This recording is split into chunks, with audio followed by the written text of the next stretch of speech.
સરિતામાના ચેનલમાં આપનું હાર્દિક સ્વાગત છે। આજે આપણે બનાવીશું ખારી ભાત, ખારા ચોખા, કચ્છનું પ્રિય ભાણું। એના માટે આપણે જોશે 1 વાટકી જીરાસર ચોખા, 2 સમારેલા ટમેટા, 1 મોટી ડુંગળી સમારેલી મીડિયમ સાઇઝમાં સમારેલી છે, ધાણા અને ફુદીનો ધોઈને સમારી રાખેલા છે, 2 લીલા મરચાં કટિંગ કરી રાખેલા, અડધો ફાડો લીંબુનું, 1 લીલી ડુંગળી છે। અત્યારે શિયાળાની સિઝન છે એટલે લીલી ડુંગળી લીધેલી છે, બટેકા છે ને વટાણા છે તે પાણીમાં રાખેલ છે। આદુ લસણની આવી રીતે પેસ્ટ બનાવવાની, અધકચરા વાટવાના છે, સાવ પેસ્ટ બનાવવાની નથી।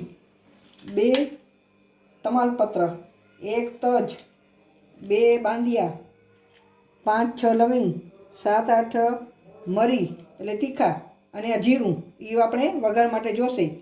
ધાણા જીરું પાવડર, લાલ મરચું, હળદર, મીઠું અને તેલ। ચાલો આપણે બનાવવાની શરૂઆત કરીએ। આપણે તેલ એડ કરી નાખીએ, બરાબર। હવે તેલને ગરમ થવા દઈએ। ગરમ થવા માટે આપણે થોડુંક જીરું એડ કરીએ। ગરમ થયું, હવે ગરમ થઈ ગયું છે। આપણે આ તજ, બાંદિયા અને તમાલપત્રનું એમાં વઘાર કરી દઈએ। વઘાર આપણે આમ ઢાંકી દેવાનો થોડી વાર માટે। હવે વઘાર થઈ ગયું છે, આપણે આ સમારેલી ડુંગળી એમાં એડ કરી દઈએ। એને બરાબર ગોલ્ડન કલરની થાય ત્યાં સુધી આપણે ફ્રાય કરીએ। હવે આપણી ડુંગળી સતળાઈ ગઈ છે। આ લીલા મરચાં એડ કરી દઈએ, સાથે આ સમારેલી લીલી ડુંગળી પણ એડ કરીને 2 મિનિટ માટે આપણે એને સાંતળી લઈએ। 2 મિનિટ થઈ ગઈ છે। આપણે આ આદુ લસણની પેસ્ટ નાખી દઈએ અંદર, આમ સાંતળી દઈએ।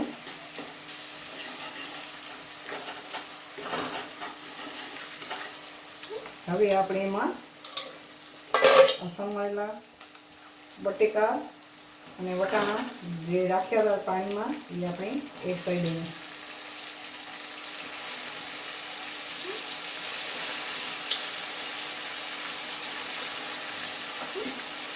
હવે એને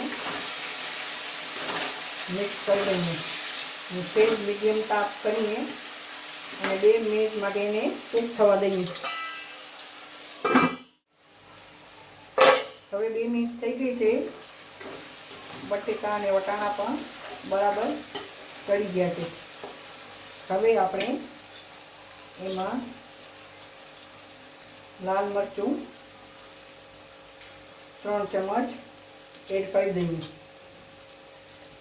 2 ચમચ ધાણા જીરું પાવડર, 1 ચમચ હળદર અને ઉપરથી આમ ટમેટું એડ કરી દઈએ। અને ધાણા અને ફુદીનો જે અડધા કાપીને સમય રાખે તેમાંથી અડધા આપણે આ સ્ટેજમાં નાખી દઈને અડધા ઉપરથી આપણે એડ કરશું। હવે આને આપણે મિક્સ કરી દઈએ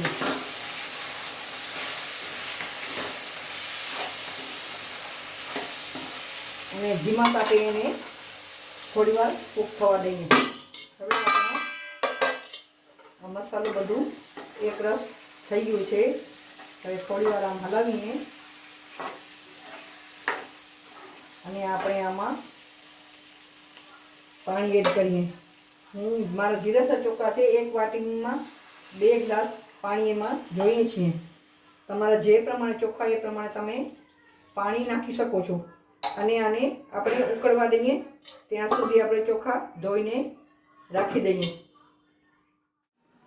હવે આપણું પાણી ઉકળી ગયું છે, એમાં આપણે આ ધોયેલા ચોખા એડ કરી દઈએ। એડ કરી અને સ્વાદ પ્રમાણે આપણે એમાં મીઠું નાખી દઈએ અને સાથે અડધો ફાડો લીંબુનો જે કાપી રાખ્યો હતો એનો રસ નીચોવીને નાખી દઈએ। હવે એને બરાબર મિક્સ કરી લઈએ। 2 મિનિટ સુધી આપણે ફૂલ તાપે રહેવા દેશું. 2 મિનિટ થઈ ગઈ છે. આપણે એને થોડુંક આમ હલાવી લઈએ અને હવે મીડિયમ તાપે રાખી અને થીજવા દઈએ. મીડિયમ તાપે રાખશું તો જ ભાત છૂટા થશે. હવે આપણે ઢાંકીને એને થીજવા દઈએ અને જોઈએ. હવે આપણા ભાત થવા હજી 2 મિનિટની વાર લાગશે. હવે આપણે ગેસ સાવ ધીમો કરી નાખીએ. અને અત્યારે આ સ્ટેજમાં આપણે દાણા અને ફુદીનો એડ કરી દઈએ.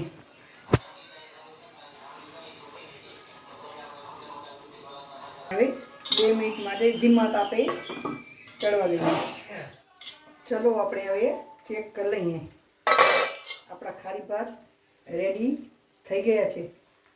તમને બહુ જ ભૂખ લાગી હોય તો તરત તમે જમી શકો છો, પણ આમ ગેસ બંધ કરી અને 10 મિનિટ પછી તમે જમો તો બહુ જ ટેસ્ટ એનો સારો આવે છે. ચલો આપણા ખારી ભાત તૈયાર થઈ ગયા છે. થાળી તૈયાર છે. કચ્છના ફેમસ ખારી ભાત ખારા ચોખા સાથે ડુંગળી, લીંબુ અને છાશ વિના કેમ ચાલે? સાચો ખારી ભાતજી મોજ માણેલા, ખારા ચોખા ખાધેલા અચી વñो. ખારા ચોખા પાંજા તૈયારી. કચ્છી સ્પેશિયલ ભાણું, કચ્છ જો સ્પેશિયલ ભાણું ખારી ભાત ખારા ચોખા.